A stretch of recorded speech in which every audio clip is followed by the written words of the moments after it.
তার বাইরে আমাদের হাতে আর কোনো অপশন নাই।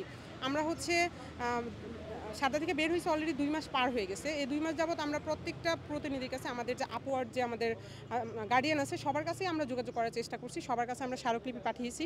কেউ আমাদেরকে ওরকমভাবে কোনো রকম আশানুরূপ কোনো কিছুই আশ্বাস দেয়নি। সেজন্য আজকে 2 দিন যাবৎ আমরা মাঠে নামতে বাধ্য হয়েছি। গতকালকেও আমরা সেই 5টা পর্যন্ত শান্তিপূর্ণভাবে অবস্থান কর্মসূচি পালন করছি। সরকার পক্ষ থেকে তেমন কোনো আশানুরূপ ফল না পাওয়ার কারণে আজকেও সকাল থেকে আমরা হচ্ছে এখানে অবস্থান কর্মসূচি পালন করতেছি। আমাদের সাথে এখন পর্যন্ত তেমন কেউ কথাই বলতে আসেনি। আমাদেরকে কেউ আশানুরূপ তেমন কোনো কিছু বলেও নি। আমাদেরকে অব্যাহতি দেওয়ার পিছনে অনেকগুলো কারণ ছিল। যেহেতু আমাদেরকে 4 ধাপে বাদ দেওয়া হয়েছে। আমাদের প্রথম ধাপে আমাদেরকে যে 252 জনকে প্রথম ধাপে বাদ দেওয়া হয়েছিল। আমাদের প্রথম ধাপে ছিল যে মাঠে নাস্তা না খেয়ে আমরা হচ্ছে হইচই করেছি। সেই 252 জনের মধ্যে আমিও ছিলাম একজন। সেদিন মাঠে আমি উপস্থিত ছিলাম। ওইরকম কোনো ঘটনাই ঘটেনি। যে দিনের তারিখটা দেওয়া ছিল 8 তারিখ উল্লেখ করা ছিল শোকজে। ওই দিন হচ্ছে মাঠে হচ্ছে সঠিক সময়ে আমরা নাস্তা খেয়েছি। আমাদের জন্য যে বরাদ্দকৃত নাস্তা ছিল নাস্তা খেয়েছি। সঠিক সময়ে আমরা মাঠের পাসিং প্র্যাকটিস শেষ করে তারপরে আমরা হচ্ছে ওস্তাদের নির্দেশনা অনুযায়ী আমরা ব্যারাকে অবস্থান করেছি। ওই দিন ওইখানে ওরকম কোনো রকমের কোনো ধরনেরই হচ্ছে গিয়ে বিশৃঙ্খলা সৃষ্টি হয়নি। তারপরে হচ্ছে 252 জনের পরে হচ্ছে 58 জনকে বাদ দেওয়া হয়েছে।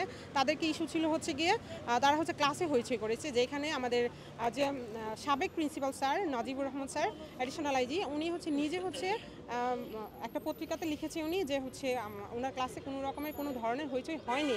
ইভেন উনি সরাসরি এটাও বলেছে যে ওনার ক্লাসে ওই দিন শান্তিপূর্ণভাবে ছিল। প্রত্যেকটা স্টুডেন্ট প্রত্যেকটা প্রশিক্ষণার্থী ওরা হচ্ছে মনোযোগ সহকারে ক্লাসটা হচ্ছে এনজয় করেছে। তারপরেও হচ্ছে কেন অভিযোগে মিথ্যা অভিযোগের দায়ে আমাদেরকে বের করে দেওয়া হয়েছিল সেটার কারণ আমরা এখন আমাদের কাছে জানা নাই। আমাদেরকে শোকজ লেটারে দেখানো হয়েছিল যে আমরা শৃঙ্খলা ভঙ্গ করেছি। আমরা আপাতত ওইটুকুই জানি যে আমরা শৃঙ্খলা ভঙ্গ করেছি, কিন্তু আমরা প্রত্যেকেই জানি আমরা ওইরকম ধরনের কোনো শৃঙ্খলা ভঙ্গ করি নাই। আমাদেরকে যে মিথ্যা ভুয়া অভিযোগে আমাদেরকে চাকরি থেকে বের করে দেওয়া হয়েছে সেটার অতি দ্রুত আমরা সেটার প্রতিকার হিসেবে আমরা আমাদের চাকরিতে পুনর্বহাল চাচ্ছি। এটাই আমাদের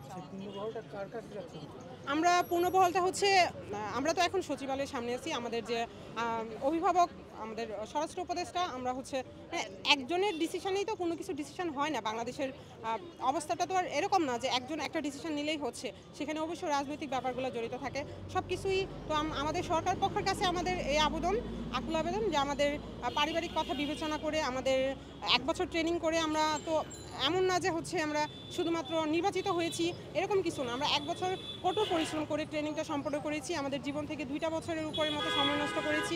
আপনারা সবাই জানেন আমাদের সাব ইন্সপেক্টর নিয়োগ প্রক্রিয়াটা খুবই মানে বিশাল একটা ব্যাপার। 17টা 18টা ধাপ।